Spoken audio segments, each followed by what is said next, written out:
Your parents were hurting.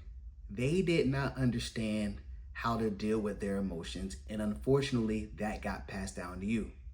I often hear coaches online talk about how you just need to get over it. You can't keep blaming your parents for how you are now.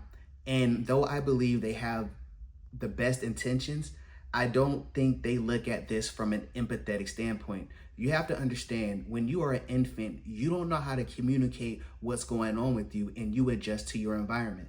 So if from the time that you were raised, you weren't taught how to be emotionally available, how to express your emotions, how to handle conflict, and how to regulate anything that's going on in your life, you do not know how to release that pain or how to express the pain and get it out. As a licensed mental health counselor, I help clients do that on a daily basis. So trauma doesn't necessarily have to be this big event such as the R word or being assaulted. It can be something as simple as, my parents never told me they loved me. I never got hugged. When I would express my emotions, my parents wouldn't listen and they would suppress me. A lot of people don't understand that's what trauma is. And if you don't learn how to develop that range, unfortunately, you stay stuck in that position. So their parents didn't hug them and kiss them. You didn't get hugged or kissed. And now when you have kids, you don't know how to express those feelings and those emotions. And unfortunately, we do not understand how to break the cycle until the cycle is so painful that something has to change. I work with people on a daily basis that has an estranged relationship with their adult kids, or their younger kids don't lean into them, or they go to mommy instead of going to daddy. And unfortunately, in our society, that has become the norm. But I'm here to tell you, fathers are just as valuable as mothers are. And little girls and little boys can love on their father just as much as they love on their mothers. But fathers, we have to learn how to be empathetic. Our primary role isn't to teach them right from wrong. It's to show them that they are loved and they are valued. I think about that movie Fences with Denzel Washington, and he's a struggling father working on a garbage truck, trying to take care of his family. And in his mind, he's providing. And if you look at how much tension and how much resentment his son had for him, his son just wanted to be seen as a person and be loved on. If you think about that character that Viola Davis played as his wife, she was there for him, but she was under a lot of stress, and that's not what love in relationships is supposed to look like. Imagine if he would have had the bandwidth to learn how to regulate his emotions, how to express himself. His family likely would have thrived and they would have stayed together, but unfortunately, he didn't learn those lessons. I don't want to see that happen to you. So here's the truth. If you grew up in chaos, calm feels uncomfortable. If you were never taught how to just relax and how to lean into a partner, you don't know how to do that. But unfortunately, when we turn into adults and we start our own families, we think, oh, I know what I didn't like as a kid. I just need to do the opposite of that. And though we may want that to happen, I believe actually that playing out is a lot harder than it may seem, because safety feels boring, whereas chaotic feels normal. So naturally you are attracted to that person that that is toxic. So the person that grew up watching their parents argue, they say, okay, for me to have a good relationship, I just gotta not argue with my partner. But unfortunately, you don't know how to express yourself either. So you were taught that, hey, I just don't say anything and everything will be okay. That is not how it works in reality. When I'm working with clients, I talk to them like, hey, it's normal to express yourself. You can talk through it. A lot of times when we are expressing ourselves, we feel that anxiety and we feel that discomfort, and it turns into anger and it turns into yelling, as opposed to it just being a calm, nice conversation to where I can hear your point of view, you can hear my point of view, and at the end of it, as long as we both got what we need to get off our chest, we can move forward. We don't have to convince the other party to see it our way. All right, so first off, look at me. You're not broken. Your family isn't broken. You aren't wrong. You just need to learn some skills. There's 3 skills that I want you to know. Is number 1, notice what's going on inside of you. When you start to feel that tense, when you start to feel your heart palpitations, pay attention to it and understand, okay, I need to regulate. A lot of times we project that onto the other party instead of us just knowing, okay, this was what's going on inside of me and I need to relax.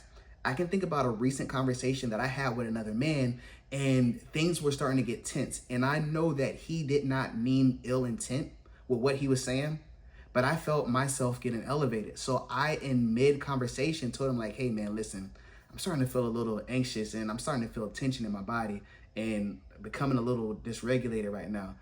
Give me a couple minutes, let me take a break and we can have this conversation later. The beautiful part about it is he did try to press on, but since he kind of knows me and kind of knows what I'm on, he respected me. And whenever we took that space, we came back and we were able to have a good conversation and we moved forward. Imagine if you can do that same thing with your partner, with your parents, that you're trying to better that relationship. You are going to understand it is your responsibility to regulate your emotions. You do not put that responsibility on somebody else. If you feel yourself getting dysregulated, just tell them you need a break.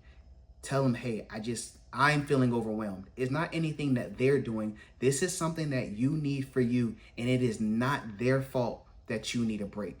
It is your responsibility to understand what's going on in your body and to protect yourself, but also protect whatever relationship or whatever dynamic that's going on in that moment. Once you start insulting people, once you become dysregulated, things often go bad. And unfortunately, a lot of us say, oh, the only way I can get my partner to listen to me is when I start yelling and when I start doing this. And I say, if that's what it takes, you have a lot of work to do on yourself. And your partner or your child has likely got used to that being the climax, and then that's where y'all come down. That is not normal, and that is not the best way to communicate long term. Last but not least, I want you to be vulnerable. I want you to talk to your partner about some of the things that you can improve on when you feel overwhelmed, or when there are things that your partner can be doing to help you feel more comfortable in that situation. A lot of times we think, oh, I need to keep it to myself, or this is stupid, or when we let it out, it just comes out like with a lot of power.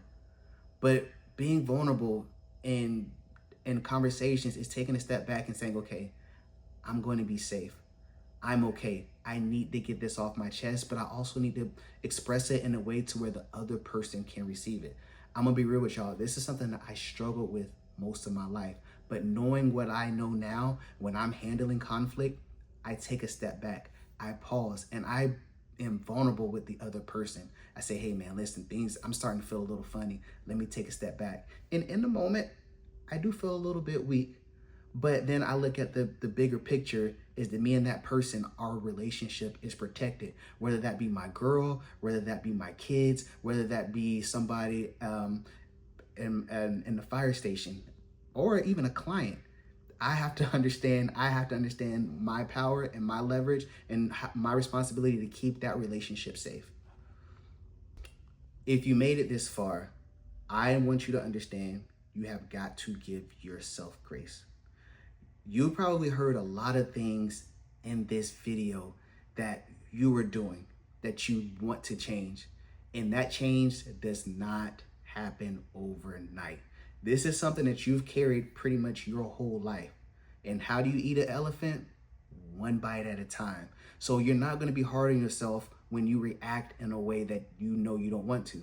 You're just going to hold yourself accountable and say, okay, you know what? I didn't handle that situation the way I wanted to yesterday. The next time I'm put in this position, I'm going to handle it better. You're not going to beat yourself up. You're not going to tell yourself how much you suck. You're going to give yourself empathy and say, it's okay. We're learning.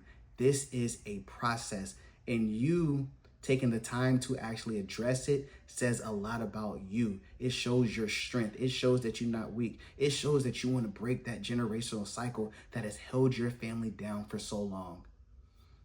And you made it through this entire video. Congratulations. You guys often hear me say the first thing that you need to do when handling conflict is pause. That space between the stimulus and your response is by far the most important thing that you deal with on a daily basis in order to save whatever relationship that you want. As a licensed mental health counselor, I work with clients in Florida in person or virtually. But if you are out of state, I want you to pay attention. Even though I'm not your therapist and this is for educational and entertainment purposes, subscribe to the channel to where you can get some more of this game, to where you can have the family, you can have the life that you and your partner deserve. Take care. Peace.